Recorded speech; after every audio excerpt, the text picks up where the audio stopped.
Hello, my name is Jeanette Bruno, and I'm the Assistant Chief Administrative Officer for the City of Philadelphia.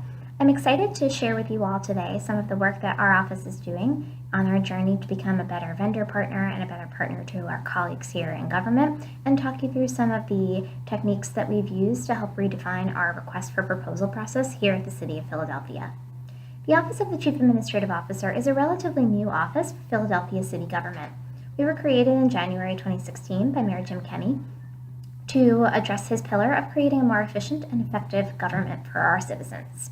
We work collaboratively with departments all across our government to implement process improvement, transformation, and modernization projects across the government to bring innovation to key enabling functions of our enterprise.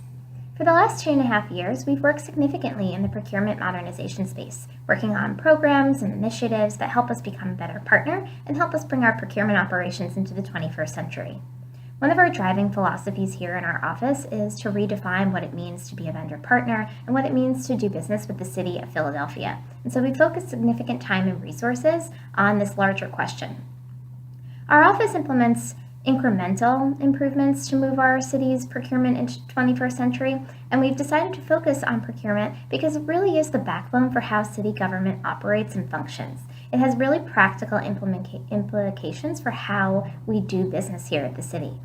And our overall approach for procurement modernization is divided into 3 pillars: a focus on process improvement, the what is happening, a focus on stakeholder engagement, so who are our key stakeholders, and organizational change, so the how we can get some of our work done.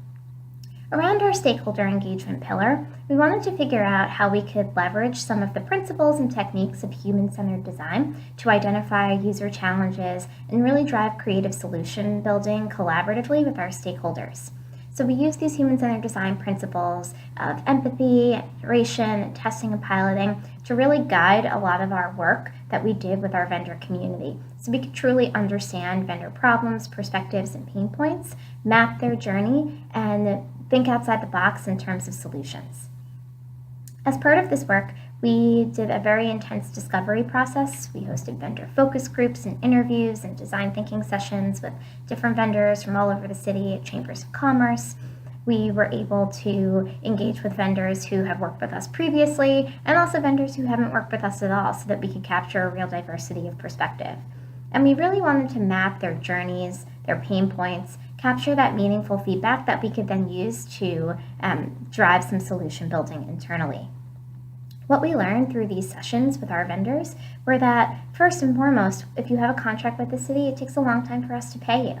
And then if you're bidding on an opportunity with our city, it's sometimes difficult to figure out what you need to include in your RFP, how to sort of draft your response, what we're even asking for. It can take a lot of time and can be a very confusing process for our vendors. This was all really critical feedback that we needed to hear to help form solutions.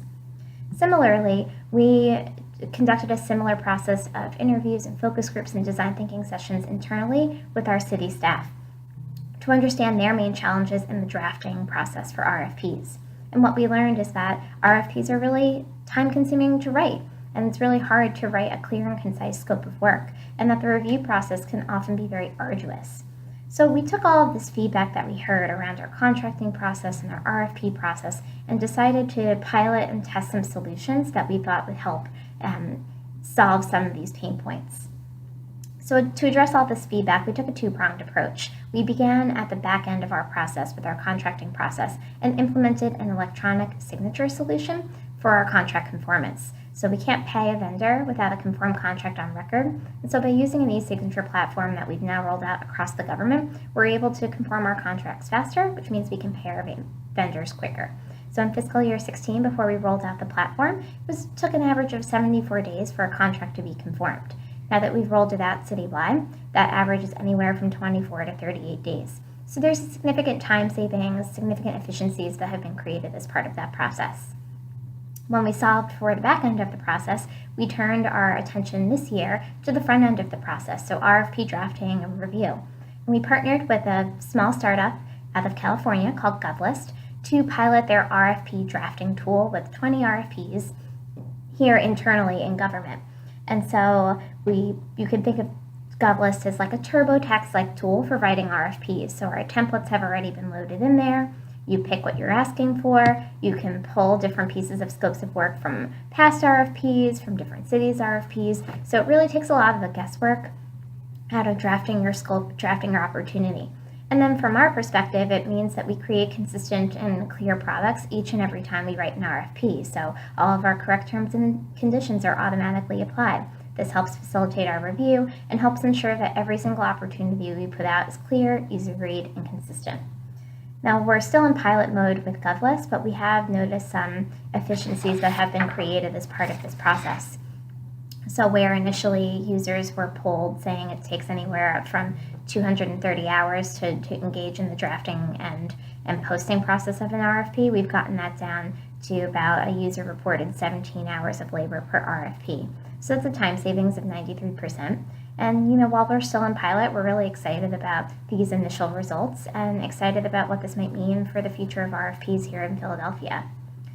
As far as what we've learned doing this work, listening to your customers, be it internal customers or external customers, and being empathetic is absolutely key. We recommend that you think outside the box and using some of these human-centered design techniques we've talked about today to start with your problem and don't just jump to solutions. Really build those user journeys, understand kind of those pain points at each step of the process, because otherwise you might miss some really key critical feedback that can help form your solution. Ensure that you're working collaboratively, seeking out feedback, working in an iterative way, so always coming back to your customers and making sure a solution makes sense, and keep doing that until you find a solution that makes sense for your organization. Thank you so much for your attention today, and I hope you found our story helpful.